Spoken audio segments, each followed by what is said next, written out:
Hey guys, welcome back to my channel eat and chat with Nish. അപ്പോൾ നമ്മളൊരു വെക്കേഷനൊക്കെ ആയിട്ടൊരു ട്രിപ്പ് പ്ലാൻ ചെയ്തിട്ട് പോവുകയാണ്. അപ്പോൾ ഫസ്റ്റ് ടൈം നമ്മൾ മാംഗ്ലൂരിലായിട്ടാണ് കേട്ടോ പോകുന്നത്. സെയിം നല്ല ഉറക്കമാണ്. അപ്പോൾ ഞാനും ജയാനും സെയിമും മാത്രമേ ഉള്ളൂ മാംഗ്ലൂരൊക്കെ പോകാൻ. ആദ്യമായിട്ടാണ് സെയിമിനെ കൊണ്ടിട്ട് ഇത്രയും വലിയ ജേണി പോകുന്നത്, അതും ട്രെയിനിൽ 7-8 മണിക്കൂറുണ്ട് കേട്ടോ മാംഗ്ലൂരിലേക്ക് പോകാൻ. അപ്പോൾ തൃശ്ശൂരിൽ നിന്നാണ് സ്റ്റാർട്ട് ചെയ്തത്. തൃശ്ശൂർ ടു മാംഗ്ലൂർ പോയിക്കൊണ്ടിരിക്കുക കേട്ടോ. ആദ്യമൊക്കെ ഭയങ്കര ടെൻഷനായിരുന്നു എന്താവുമെന്നൊന്നും. ഫസ്റ്റൊക്കെ ആൾ നല്ല ഉറക്കമായിരുന്നു. അത് കഴിഞ്ഞ് പിന്നെ ഉഷാറായി. ബാക്കി പാസഞ്ചേഴ്സിൻ്റെ കൂടെയൊക്കെ കമ്പനിയായി അവരുടെ കൂടെ അപ്പുറത്തിലൊക്കെ ഇരുന്നിട്ടൊക്കെ ആയിരുന്നു യാത്ര. പിന്നെ അൽഹംദുലില്ലാ എല്ലാവരും മാംഗ്ലൂരൊക്കെ എത്തി. രാത്രിയോടെ ആയിട്ടോ ബാംഗ്ലൂർ എത്തിയപ്പോൾ. അത് കഴിഞ്ഞ് ബാംഗ്ലൂരിൽ 2 ദിവസം സ്റ്റേ ചെയ്തു. നെക്സ്റ്റ് ഡേ ആണ് നമ്മുടെ ശരിക്കുള്ള ജേണി തുടങ്ങാൻ പോകുന്നത്.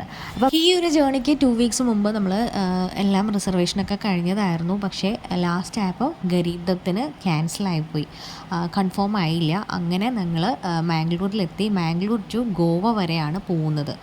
അപ്പോൾ മാംഗ്ലൂരിൽ നിന്ന് നമുക്ക് AC ഇത് കോച്ചൊന്നും കിട്ടിയില്ല. കറണ്ട് ടിക്കറ്റ് എടുത്തപ്പോൾ ഒന്നും അവൈലബിൾ ആയിരുന്നില്ല, വെക്കേഷൻ ടൈമൊക്കെ അല്ലേ. അങ്ങനെ ഞങ്ങൾ വീട്ടിൽ നിന്ന് എന്തായാലും ഇറങ്ങാമെന്ന് തീരുമാനിച്ചു. നേരെ ഒരു സ്ലീപ്പർ കോച്ചിലാണ് നമ്മൾ ഗോവ വരെയും പോകുന്നത്. രാത്രി ഒരു 10:30 ആയപ്പോൾ കയറിയത്. രാവിലെ 5:30 എത്തി. മാംഗ്ലൂരിൽ ആ ടൈമിൽ നല്ല മഴയായിരുന്നു കേട്ടോ. അപ്പം ഗോവ രാവിലെ ഒരു 5:30 ആയപ്പോൾ എത്തി. നമ്മൾ നേരെ പോയത് ലോഞ്ചിലായിരുന്നു കേട്ടോ. റെയിൽവേ സ്റ്റേഷനിൽ തന്നെ നല്ലൊരു ലോഞ്ച് ഉണ്ടായിരുന്നു. പക്ഷേ രാത്രി ആയതുകൊണ്ട് അവിടെ സീറ്റ് കിട്ടിയില്ല. അങ്ങനെ ഞങ്ങൾ പുറത്തിറങ്ങി ഒന്ന് നടക്കാമെന്ന് വിചാരിച്ചു. എന്തോ ഭാഗ്യത്തിന് ആ സമയത്ത് മഴ ഒന്നും ഉണ്ടായില്ല കേട്ടോ. ഇതാണ് റെയിൽവേ സ്റ്റേഷൻ്റെ ഫ്രണ്ട്. മഡ്ഗാവ് റെയിൽവേ സ്റ്റേഷൻ കേട്ടോ. നല്ല ഭംഗി കേട്ടോ, നല്ല നീറ്റാണ് റെയിൽവേ സ്റ്റേഷന്.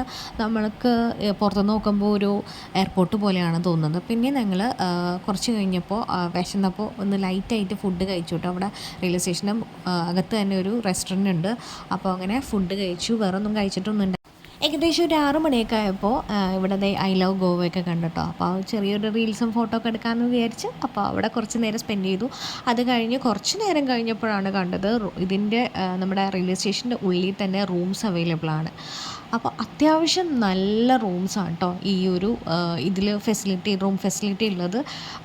നമ്മൾക്ക് ഇനി ആകെ 3-4 മണിക്കൂറുള്ളൂ. അപ്പോൾ 3 മണിക്കൂറത്തേക്ക് 500 റുപ്പീസാണ് കേട്ടോ റൂമിന്. ലോഞ്ചിന് പോയപ്പോൾ അവിടെ തിരക്കായിരുന്നു, അതുകൊണ്ട് റൂംസ് എടുത്തട്ടോ. റെയിൽവേ സ്റ്റേഷനിൽ ഇത്രയും അടിപൊളി റൂം ഉണ്ടാകുമെന്ന് വിചാരിച്ചില്ല. അടിപൊളി റൂമായിരുന്നു. പക്ഷേ ഞാൻ ഈ ഷോർട്സ് എടുത്തിരിക്കുന്ന സമയം കൊണ്ട് റൂമിൻ്റെ വീഡിയോ എടുക്കാൻ ശരിക്കും മറന്നുപോയി കേട്ടോ. അതാണ് ഉണ്ടായിരുന്നത്. ഒരു അടിപൊളി ഡീലക്സ് റൂമായിരുന്നു. റൂം എടുക്കണ മുമ്പ് തന്നെ സാധനങ്ങളൊക്കെ ക്ലോക്ക് റൂമിൽ കൊണ്ടുപോയി വെച്ചിട്ടുണ്ടായിരുന്നു. അപ്പോൾ ജസ്റ്റ് ഞാൻ അവിടുത്തെ ലോഞ്ചിൽ പിന്നെയും നടക്കുകയാണ് കേട്ടോ. ജസ്റ്റ് കയറാൻ പറ്റണമെങ്കിൽ കയറാമെന്ന് കാണിക്കാമെന്ന് വെച്ചിട്ട്, വീഡിയോ എടുക്കാമെന്ന് വെച്ചിട്ട്. പക്ഷേ ഇപ്പോഴും ഫുള്ളാണ്. അവിടെ കുറച്ച് സോഫ മാത്രമേ ഉള്ളൂ. ആ സോഫയ്ക്ക് ഇരിക്കാൻ വേണ്ടിയിട്ട് അവർലി 80 റുപ്പീസാണ്.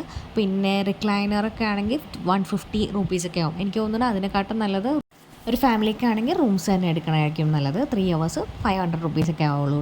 അങ്ങനെ നമ്മുടെ അടുത്ത ട്രെയിനിൻ്റെ ടൈം ആയിട്ടോ. ഗോവയിൽ നിന്ന് നമ്മൾ പൻവേലിലേക്കാണ് പോകുന്നത്. മഹാരാഷ്ട്രയിലുള്ള പൻവേലിലാണ്. ഹസ്ബൻഡിൻ്റെ കസിൻ അവിടെ സെറ്റിൽഡാണ്. അപ്പോൾ അവരവിടെ ഇറങ്ങാനാണ് പറഞ്ഞേക്കുന്നത്. അപ്പോൾ നമ്മൾ നേരെ പൻവേലിലേക്കാണ് പോകുന്നത്. രാജധാനിയിലാണ് കേട്ടോ പോകുന്നത്. രാജധാനിയിൽ ഫസ്റ്റ് എക്സ്പീരിയൻസ് ആണ്. പിന്നെ എല്ലാവരും വിചാരിക്കുന്നുണ്ടാവും ഫ്ലൈറ്റിൽ എന്താണോ പോവാത്തതെന്ന്. അതിൻ്റെ റീസൺ ഞാൻ നെക്സ്റ്റ് വീഡിയോയിലേക്ക് പറയാം. അപ്പോൾ ഈ കൊച്ചു വ്ളോഗ് ഇവിടെ വൈൻഡപ്പ് ചെയ്യാണ്. ഇനി നെക്സ്റ്റ് വ്ളോഗുമായിട്ട് ഉടൻ വരുന്നതായിരിക്കും ഇൻഷാ അല്ലാഹ്. അപ്പോൾ ഇഷ്ടപ്പെട്ടെങ്കിൽ ഒന്ന് ലൈക്ക് ചെയ്യുക, ഷെയർ ചെയ്യുക, സബ്സ്ക്രൈബ് ചെയ്യുക. എൻ്റെ യാത്രയോടും എല്ലാവരും കൂടെ ഉണ്ടാവുമെന്ന് ഞാൻ വിശ്വസിക്കുന്നു. Thanks for watching. Bye bye.